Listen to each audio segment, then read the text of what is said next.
ഏട്ടാ വേഗം ഡോക്ടറെ വിളിക്ക്. അന്നനിക്ക് തീരെ സുഖമില്ല. എന്തോ വേദന എടുത്ത് വെപ്രാളപ്പെട്ടുകൊണ്ടിരിക്കുക. പെട്ടെന്ന് അവൾക്ക് ഇത് എന്ത് പറ്റി സരോജ?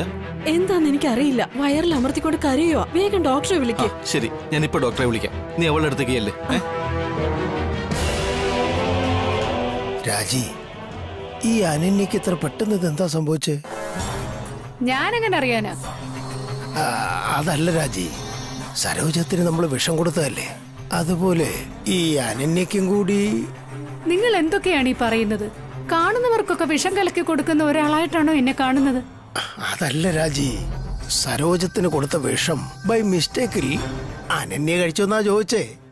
നിങ്ങളൊന്ന് നിർത്തുന്നുണ്ടോ? വെറുതെ ഇല്ലാത്ത കാര്യങ്ങൾ സങ്കല്പിച്ച് പറയല്ലേ. അത് ശരി, അതിനെന്തിനാ നീ ഇത്രയും ദേഷ്യപ്പെടുന്നേ? പോട്ടെ, വിട്ടേക്ക്. എന്നാലും എനിക്ക് സംശയമാ, ഈ അനന്യ ഇത്രയും പിടയ്ക്കുന്നത് എന്തിനാന്നാ? എനിക്കെങ്ങനെ അറിയാനാ? ചെന്ന് ചോദിച്ചു നോക്ക്. ഞാൻ പോയി ചോദിക്കണമെന്നോ? നോ നോ നോ, അതൊന്നും പറ്റില്ല. എന്നാ പിന്നെ വായടച്ച് മിണ്ടാതിരിക്കെ. അവൾക്ക് എന്ത് വന്നാലും നമുക്കെന്താ?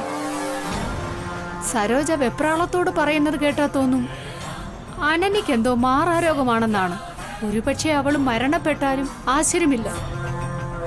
അവൾ എങ്ങനെ ഈ വീട്ടിലേക്ക് വന്നോ അതുപോലെ തിരിച്ചു പോയാൽ മതിയായിരുന്നു. അവൾ ഇവിടെ വന്ന നേരം മുതല് നമ്മൾ ചെയ്യുന്നതൊന്നും പൂർണ്ണമായിട്ട് വിജയിക്കുന്നില്ല. അതെ അതെ, നീ പറയുന്നത് ശരി തന്നെയാ.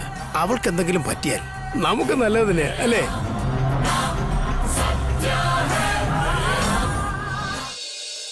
ഹേമ, ഹേമ, എന്താ അമ്മേ? ഇനി വന്നേ, ഇരിക്ക്. എന്താന്ന് പറയേ? ഇരിക്കുന്നു പറഞ്ഞില്ലേ?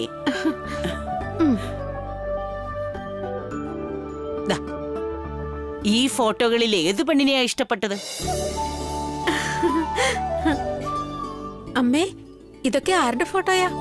ഇതിലൊരു കുട്ടി നിനക്ക് മരുമകളാകാൻ പോവാ. നിനക്ക് ഇഷ്ടപ്പെട്ടത് ആരാണോ അവള്. എന്നുവെച്ചാ? നിന്റെ പുന്നാരമോൻ അർജുന് പെൺകുട്ടിയെ നോക്കുക. അതെ അമ്മേ, അവൻ അമ്മയുടെ പേരക്കുട്ടിയല്ലേ.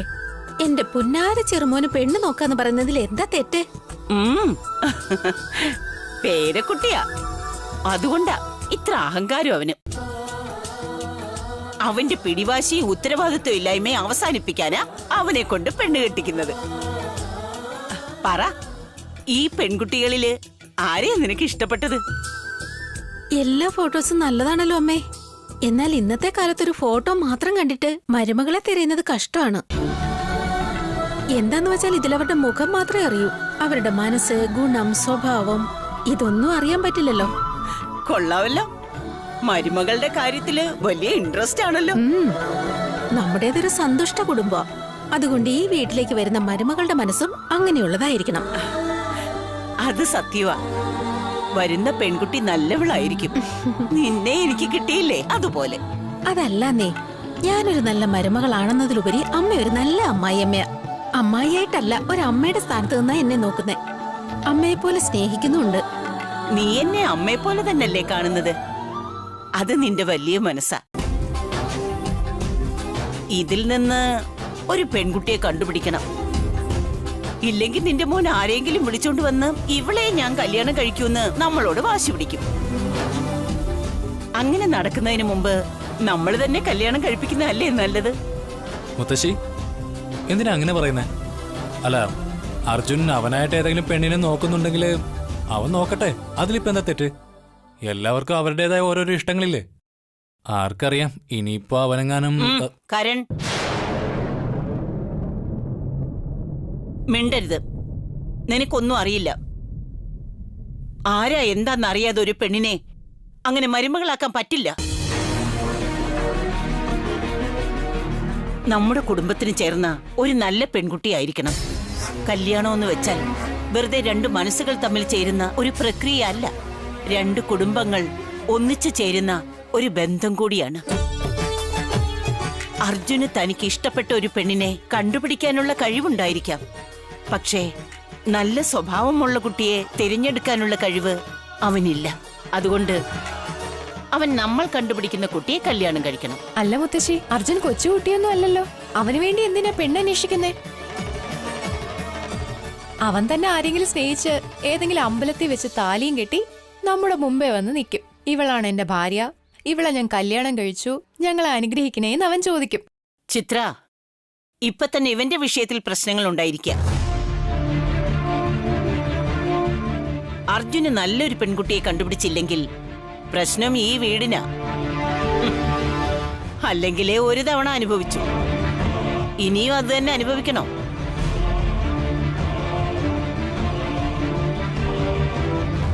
കരൺ, നിന്റെ ഭാര്യ അറിഞ്ഞുകൊണ്ട് തന്നെയാണോ സംസാരിക്കുന്നേ? അർജുൻ എന്റെ പേരക്കുട്ടിയാ. അവൻ എന്റെ വാക്ക് കേൾക്കാതെ നീ പറയുന്നത് പോലെ കല്യാണം കഴിക്കില്ല. ഞാൻ വരയ്ക്കുന്ന വര അവൻ മറികടക്കില്ല. നീ നോക്കിക്കോ, ഞാൻ പറയുന്ന പെൺകുട്ടിയെ അവൻ കല്യാണം കഴിക്കും. നിന്റെ ഭാര്യയെ പറഞ്ഞു മനസ്സിലാക്കുക. അത് വിട് മുത്തശ്ശി. ചിത്രയെ പറ്റി മുത്തശ്ശിക്ക് അറിയാവുന്നതല്ലേ? അമ്മേ, ആ ഫോട്ടോയും കാണിച്ചേ, എങ്ങനെയുണ്ടെന്ന് നോക്കട്ടെ ഞാൻ. എടാ, പെണ്ണ് നോക്കുന്നത് നിന്റെ അനിയനാ, നിനക്കല്ല. അതൊക്കെ എനിക്ക് അറിയാന്നേ. അതിങ്ങോട്ട് താമേ. അർജുൻ പറഞ്ഞ പെണ്ണിനേക്കാളും നല്ലതാണോന്നൊന്ന് നോക്കട്ടെ.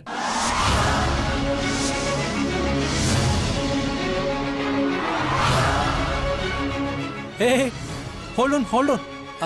അത് അങ്ങനെയൊന്നും അല്ല.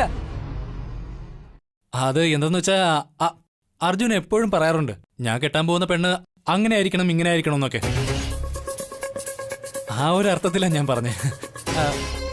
ഈ പെണ്ണ് കാണാൻ കൊള്ളാം. ഹേമ, രണ്ടുപേരും കള്ളന്മാരാ.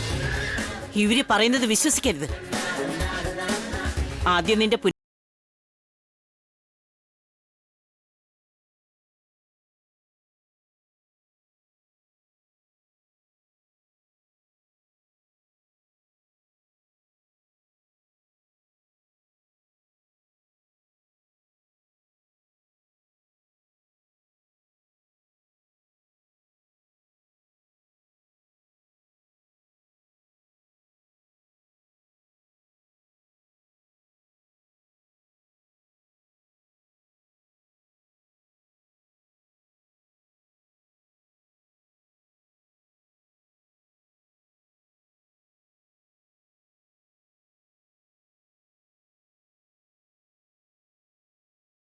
എന്തെങ്കിലും വേണോ? അതൊന്നും എനിക്ക് വേണ്ടമ്മേ. ഈ വീട്ടിൽ അനന്യ എന്ന പേരുള്ള ആരെങ്കിലും ഉണ്ടോ? അതെന്താ അനന്യയുടെ കാര്യം ചോദിക്കുന്നേ? എന്താ കാര്യം? എന്താ ഒന്നും മിണ്ടാതെ നിൽക്കുന്നത്? ചോദിച്ചതിന് ഉത്തരം പറ. നിങ്ങൾ രണ്ടുപേരെയും കണ്ടിട്ട് എനിക്ക് എന്തോ സംശയം പോലെ. നിങ്ങൾ രണ്ടുപേരും വഴിപോക്കരാണോ അതോ വേഷം മാറി വന്ന് കുട്ടികളെ തട്ടിക്കൊണ്ടു പോകുന്നവരാണോ? അയ്യോ, അങ്ങനെയൊന്നും പറയില്ലേ അമ്മേ. കുട്ടികളെ കടത്തിക്കൊണ്ടു പോവാനോ? കുഞ്ഞുങ്ങളെന്ന് പറഞ്ഞ അത് മഹാദേവന്റെ സ്വരൂപ. ഇന്ന് ആ എന്ന അക്ഷരത്തിൽ തുടങ്ങുന്ന പേരുള്ള കുഞ്ഞുങ്ങൾക്ക് ഒരു വിശേഷപ്പെട്ട അനുഗ്രഹം കൊടുക്കാൻ വേണ്ടിട്ടാ. അതുകൊണ്ടാ ചോദിച്ചേ. ഇവിടെ അനന്യ എന്നൊരു കുട്ടിയുണ്ട്. നിക്ക് സ്വാമി, ഇപ്പൊ വിളിക്കാം. അനന്യ, അനന്യ,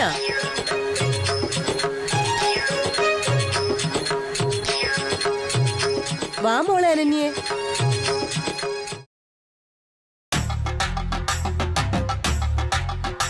സ്വാമി, ഇതാ എന്റെ മോൾ അനന്യ.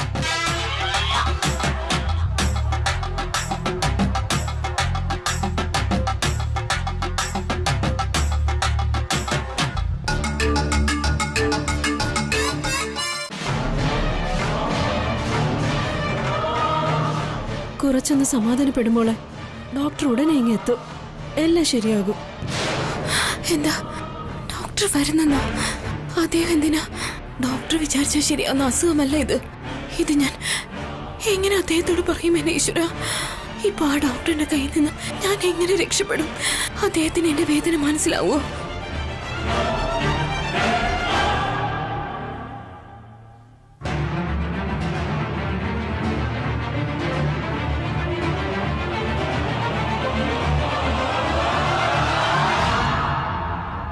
മന്ത്രവാദിയുടെ ബന്ധനത്തിൽ നിന്ന് അങ്ങ് തന്നെ അവളെ രക്ഷിക്കണം മഹാദേവ.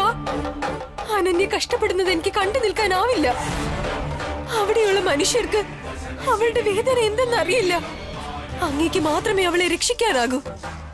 അനന്യ ജീവിതത്തിനും മരണത്തിനും ഇടയിൽ പോരാടിക്കൊണ്ടിരിക്കുകയാണ്. അവളുടെ ജീവൻ രക്ഷിച്ച് നാഗമാണിക്യം കണ്ടെത്താൻ അങ്ങ് തന്നെ സഹായിക്കണം മഹാദേവ. അങ്ങ് അവളെ സഹായിക്കൂ. ഇവളെന്തിനാ ഇത്രത്തോളം വെപ്രാളപ്പെടുന്നത്?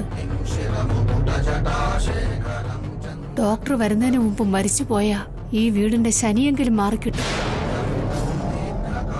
ചെറിയമ്മേ, ഡോക്ടർ വരൂ.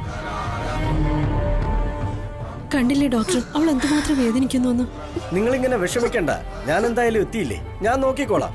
നിങ്ങൾ സമാധാനമായിരിക്കും. മോളെ, നിനക്ക് ശരിക്കും വയറ് വേദനയാണോ അതോ നീറുകയാണോ? എന്റെ വേദന ഡോക്ടറിന് മനസ്സിലാവില്ല. എന്നെ ഈ വിഷമം പിടിച്ച അവസ്ഥയിൽ നിന്നും രക്ഷപ്പെടുത്താൻ ഈശ്വരനെ കൊണ്ട് മാത്രമേ സാധിക്കൂ.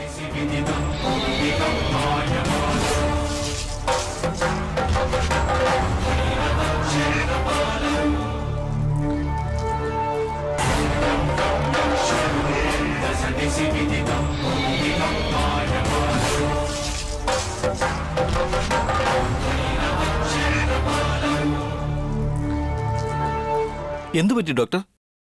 മിറാക്കിൾ, എന്ത് സർപ്രൈസ് ആയത്?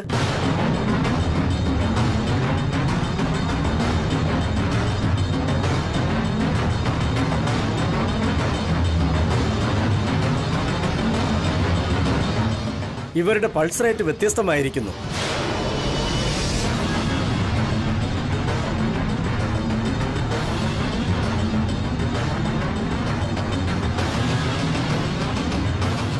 ഇങ്ങനെ ഒരു പൾസ് റേറ്റ് എന്റെ സർവീസിൽ തന്നെ ഞാൻ കണ്ടിട്ടില്ല.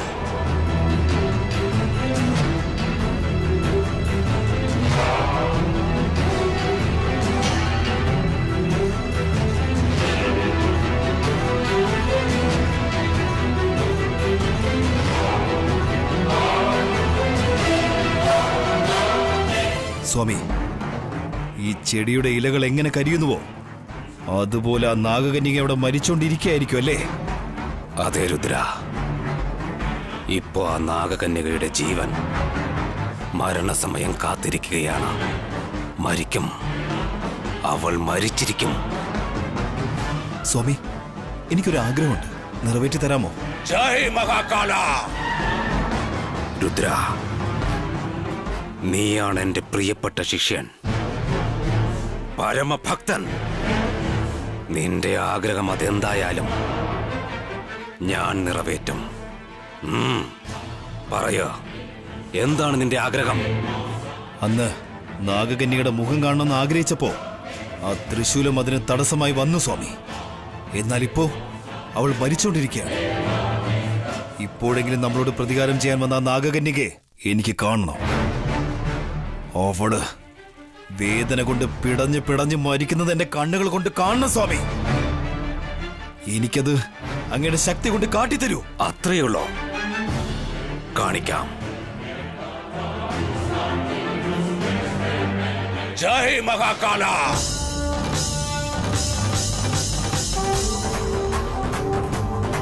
ജയ് മഹാകാല!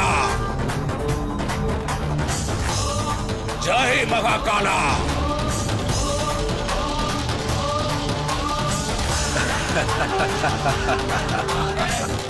ഏയ്, ആരടാ നീ? മാറി നിൽക്ക്. ഡോക്ടറാണെന്ന് തോന്നുന്നു. സ്വാമി, എന്താ ഇത്? അവളുടെ മുഖമേ കാണുന്നില്ലല്ലോ.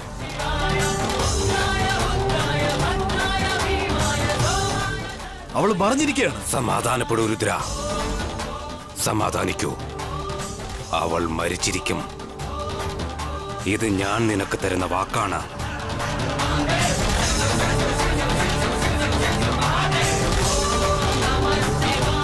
ജയ് മഹാകാല!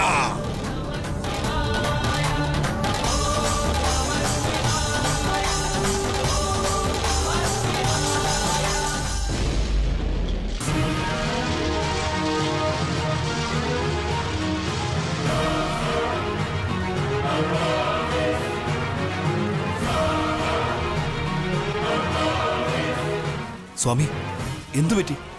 പെട്ടെന്ന് ഇതെന്താ സംഭവിച്ചത്? എന്തോന്ന് കാണാൻ പറ്റാത്തത്? എന്താ ഇത്? ഈ ഭൈരവന്റെ ശക്തിക്ക് എന്ത് സംഭവിച്ചു? ജയ് മഹാകാല. എന്ത് പറ്റി?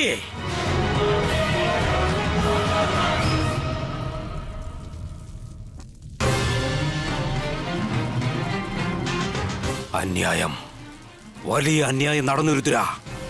എന്താ സ്വാമി, എന്തന്യായമാണ്?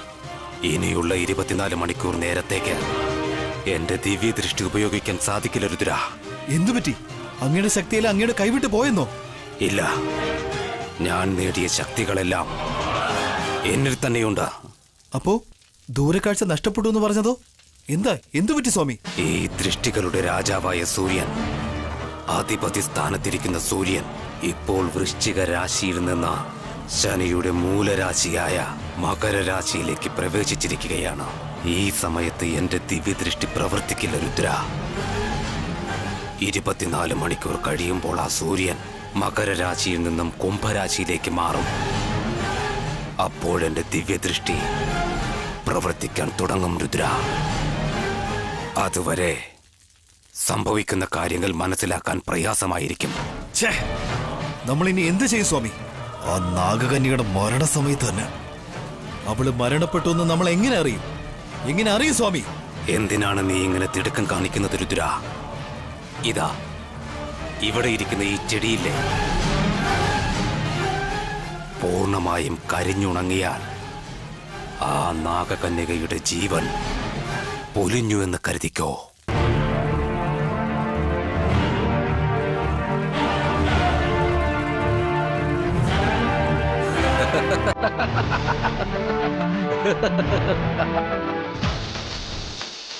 ശംഭോ ശങ്കര, ഹര ഹര മഹാദേവ.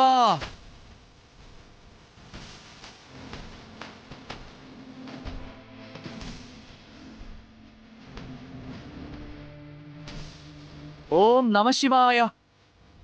ധർമ്മം തരണേ അമ്മേ.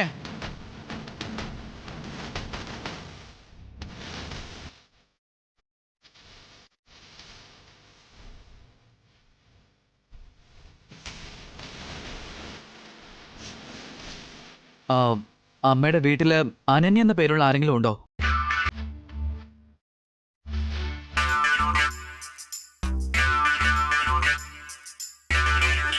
എന്താ ഇങ്ങനെ നോക്കുന്നേ? ചേട്ടൻ എന്താ ബുദ്ധിയില്ലേ? ഡയറക്റ്റായിട്ട് അനന്യ ഇവിടെ ഉണ്ടോ എന്ന് ചോദിച്ചതുകൊണ്ട് അവര് സംശയത്തോടെ നോക്കുന്നതാ. എന്താ രണ്ടുപേരും രഹസ്യമായിട്ട് സംസാരിക്കുന്നേ? ശരിക്കും നിങ്ങൾ സന്യാസിയല്ലേ? അതെന്തെന്ന് വെച്ചാ, സത്യം പറയുന്നുണ്ടോ അതോ പോലീസിനെ വിളിക്കണോ? ഞാനിപ്പോ സത്യം പറഞ്ഞില്ലെങ്കിൽ ആകെ കുഴപ്പമാവും. സത്യം പറയുന്നതായിരിക്കും നല്ലത്. അത് മാഡം, ഞാൻ സത്യം പറയാം. ദേവി ഇത് പോലീസിനെ ഒന്ന് വിളിച്ചു വരുത്തല്ലേ? അതെന്താന്ന് വെച്ചാ, ഞാനൊരു പെണ്ണിനെ സ്നേഹിക്കുന്നുണ്ട്. അവൾ ഈ ഗ്രാമത്തിലാണ് താമസിക്കുന്നത്, പക്ഷെ എവിടെയാണെന്ന് അറിയില്ല. അതുകൊണ്ട് അവളെ കണ്ടുപിടിക്കാൻ വേണ്ടി ഞാൻ ഈ വേഷം കെട്ടിയത്. ഓഹോ, അതാണോ കാര്യം? സാരമില്ല അനിയ, നിന്നെ പോലെ സിൻസിയർ ആയിട്ടുള്ള ലവറെ ഇപ്പോഴാ കാണുന്നത്. സ്നേഹത്തിന് വേണ്ടി ഇത്രയൊക്കെ കഷ്ടപ്പെടുന്നു. നിന്നെ പോലെ ഒരാളെ കിട്ടാൻ ആ പെണ്ണ് ഭാഗ്യം ചെയ്യണം. എനിക്കറിയാവുന്നിടത്തോളം അനന്യ എന്നൊരു പെൺകുട്ടി ഇവിടെ ഉള്ളതായിട്ട് അറിയില്ല. ഒരുപക്ഷെ ഈ അടുത്തെങ്ങാനും വന്നതായിരിക്കും. എന്തായാലും നിനക്ക് ആ പെൺകുട്ടിയെ കിട്ടണേന്ന് പ്രാർത്ഥിക്കാം. Thank you madam. എന്നാ ഞാൻ പോട്ടെ. ശരി അനിയ, പോയിട്ട് വാ. ആ, തീർച്ചയായും. അതെ, ആർക്കും വിശ്വാസമില്ലായിരുന്നു ഇത്തവണ ടെൻഡർ എനിക്ക് തന്നെ കിട്ടുമെന്ന്. ബട്ട് ഞാൻ നല്ല കോൺഫിഡന്റ് ആയിരുന്നു. പിന്നെ ഇല്ലാതിരിക്കുവോ? സാധാരണ അവർക്ക് പോകേണ്ട ടെൻഡറല്ലേ എനിക്ക് കിട്ടിയത്. ദേഷ്യം വരാതിരിക്കുവോ? ഓരോ പ്രാവശ്യവും നമുക്ക് വരേണ്ട ടെൻഡർ എങ്ങനെയോ അവർ തട്ടിയെടുത്ത് ഞങ്ങളെ അപമാനിക്കുമായിരുന്നു. അന്ന് ഞങ്ങൾക്കും ദേഷ്യമുണ്ടായിരുന്നു. അതിന് ഇത്തവണ ഞാൻ കൃത്യമായി തിരിച്ചടി കൊടുത്തിട്ടുണ്ട്. ഇല്ല, ഇനി ഒരിക്കലും ശർമ്മയെ ഞാൻ എനിക്കെതിരായി വളരാൻ അനുവദിക്കില്ല. അവനേക്കാൾ മുൻപിൽ എന്നും ഞാനുണ്ടാവും. അവന്റെ പരാജയം എന്റെ വിജയമായി ആഘോഷിക്കും ഞാൻ. തീർച്ചയായും പാർട്ടി ഉണ്ടാവും. എനിവേ, താങ്ക് യു ഫോൺ ചെയ്ത് വിഷ് ചെയ്തതിന്. ഇതേട്ടാ, എന്താ ഇത്? ഇത് തുറന്നു നോക്കൂ അപ്പൊ ഏട്ടന് മനസ്സിലാവും.